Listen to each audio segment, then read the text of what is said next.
आदाब, नमस्कार, जय हिंद दोस्तों। आज की रात मोदी शाह के लिए कयामत भरी रात है दोस्तों।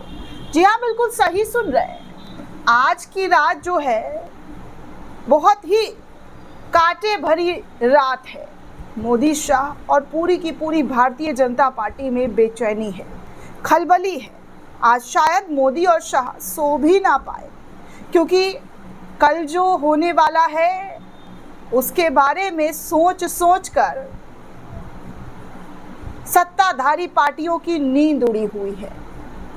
आखिर कल ऐसा राहुल गांधी क्या करने वाले हैं जिसको लेकर हर तरफ शोर हो रही है, चर्चा हो रहा है कि भैया राहुल गांधी के हाथ ऐसा क्या लग गया है जिसको लेकर राहुल गांधी ने 5 तारीख का दिन चुन लिया है। वो 5 तारीख जो भारतीय जनता पार्टी के लिए बेहद इम्पोर्टेंट डे होता है। 5 अगस्त का वो तारीख जो है दोस्तों बीजेपी के लिए बहुत ही लकी डे माना जाता है, लेकिन शायद इस बार का 5 अगस्त भारतीय जनता पार्टी के लिए, चुनाव आयोग के लिए अनलकी साबित हो सकता है, क्योंकि आज भारी और बहुत ही बेचैनी वाली रात है दोस्तों। आप सभी को पता है कि राहुल गांधी बड़ा एटम बम फोड़ने वाले हैं 5 तारीख के रोज।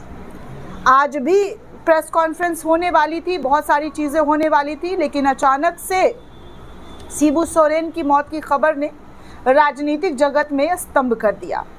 राहुल गांधी वहां मिलने पहुंच गए झारखंड के नेता से हेमंत सोरेन के पास, उनको इस दुख की घड़ी में, तो ये थोड़ा प्रोग्राम जो है वो डिले हो गया। लेकिन कल का जो दिन है वो बीजेपी के लिए दोस्तों कैसे इंपॉर्टेंट है, मैं आपको थोड़ा सा याद दिला दूं। 5 अगस्त का वो दिन दोस्तों जब धारा 370 जम्मू कश्मीर में लागू कर दिया गया था। यहाँ तक कि 5 तारीख का वो दिन है जब अयोध्या में राम मंदिर की नींव रखी गई थी, और खुद इसकी नींव मोदी जी के जरिए रखी गई थी।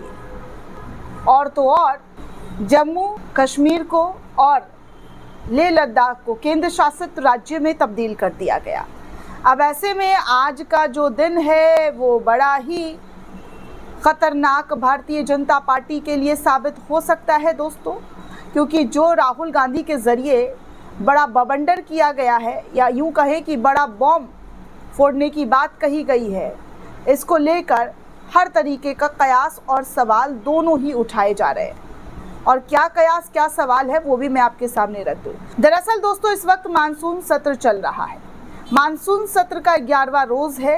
आज शिबू सोरेन की मौत की वजह से मानसून सत्र पूरी तरीके से चल नहीं पाया, लेकिन कल चलेगा।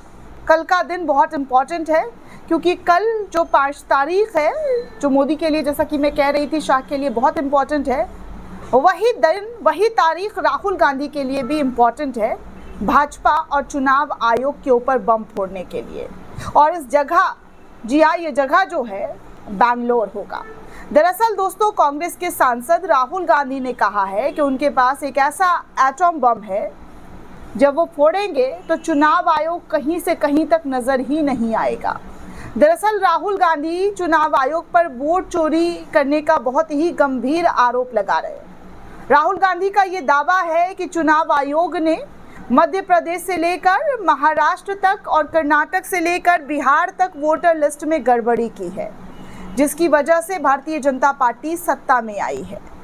हालांकि दोस्तों शुक्रवार के रोज बिहार में SIR प्रक्रिया के बाद ड्राफ्ट रोल जारी कर दिया गया था। बिहार का कोई भी मतदाता जिसे लगता है कि उसके नाम के साथ गड़बड़ी हो सकती है, वो खुद से ऑनलाइन में अपना नाम देख सकता है। 1 सितंबर तक चुनाव आयोग ने वोटर लिस्ट में सुधार का मियाद जो है वो तय किया है। इस मुद्दे पर राजनीतिक लगातार जारी है।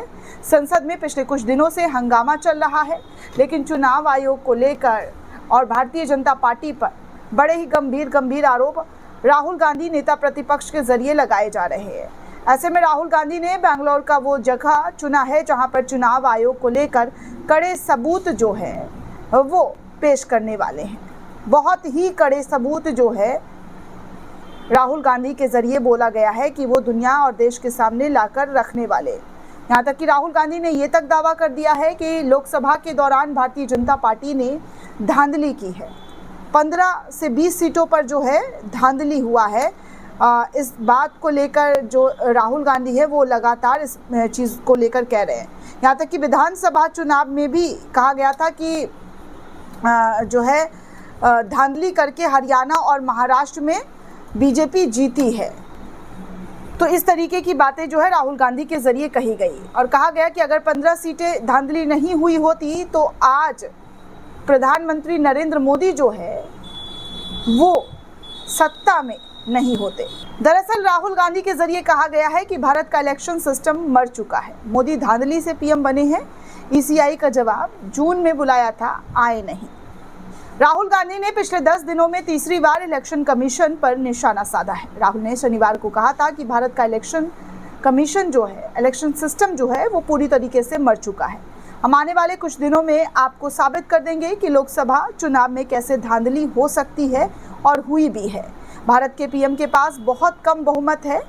अगर 10-15 सीटों पर भी धांधली ना हुई होती तो भारत के प्रधानमंत्री आज नरेंद्र मोदी नहीं होते। राहुल ने ये बात दिल्ली के विज्ञान भवन में आयोजित एनुअल लीगल कॉन्क्लेव 2025 में कही है। वहीं चुनाव आयोग ने 12 जून को राहुल गांधी को भेजा गया लेटर जारी किया है। इलेक्शन कमीशन ऑफ इंडिया के मुताबिक ये पत्र उन्होंने महाराष्ट्र चुनाव को लेकर दिए गए बयान पर भेजा था और मुलाकात कर आरोप साबित करने को भी कहा। राहुल गांधी ने अब इस पत्र का कोई भी जवाब नहीं दिया है। हालांकि राहुल गांधी ने 5 तारीख का दिन ज़रूर चुना है कि आने वाले दिनों में वो, जी हाँ, वो बहुत ही बड़ा आरोप सिद्ध करते हुए चुनाव आयोग के खिलाफ बड़ी चीज़ें जो है पेश करने वाले। उनके हाथ एक ऐसा चीज़ लग गया है जो चुनाव आयोग की शाख को पूरी तरीके से ख़त्म कर देगा। कुछ घंटे का इंतज़ार है दोस्तों, फिर राहुल गांधी के ज़रिए क्या और किस तरीके की चीज़ें दिखाई जाती है देश को, देशवासियों को, वो लगातार हम आपको बताते रहेंगे। लेकिन आपको बता दें कि 2014 में, जी हाँ, राहुल गांधी ने 4 बड़े आरोप बीजेपी पर लगाए हैं, जिसमें कहा गया है कि 2014 से पहले मुझे इलेक्शन सिस्टम पर संदेह रहा है। भाजपा की इतनी बड़ी जीत हासिल करना आश्चर्यजनक था। मैं बिना सबूत के कुछ नहीं कह सकता, लेकिन अब मैं बिना किसी संदेह के कहता हूं कि हमारे पास सबूत है। लोकसभा में हम चुनाव जीते और फिर 4 महीने बाद हम न केवल हारे बल्कि पूरी तरह से ख़त्म हो गए। हमने पाया कि महाराष्ट्र में लोकसभा और विधानसभा चुनावों के बीच 1 करोड़ नए मतदाता जुड़े। इनमें से ज़्यादातर वोट भाजपा को जाते हैं। संविधान की रक्षा करने वाले संस्था को मिटाकर उस पर कब्जा कर लिया गया है। हमारे पास ऐसे सबूत है जो पूरे देश को दिखा देंगे कि चुनाव आयोग जैसी संस्था का कोई अस्तित्व नहीं बचा है, ये गायब हो चुकी है। चुनाव आयोग जैसी संस्था ठीक से काम नहीं करती है।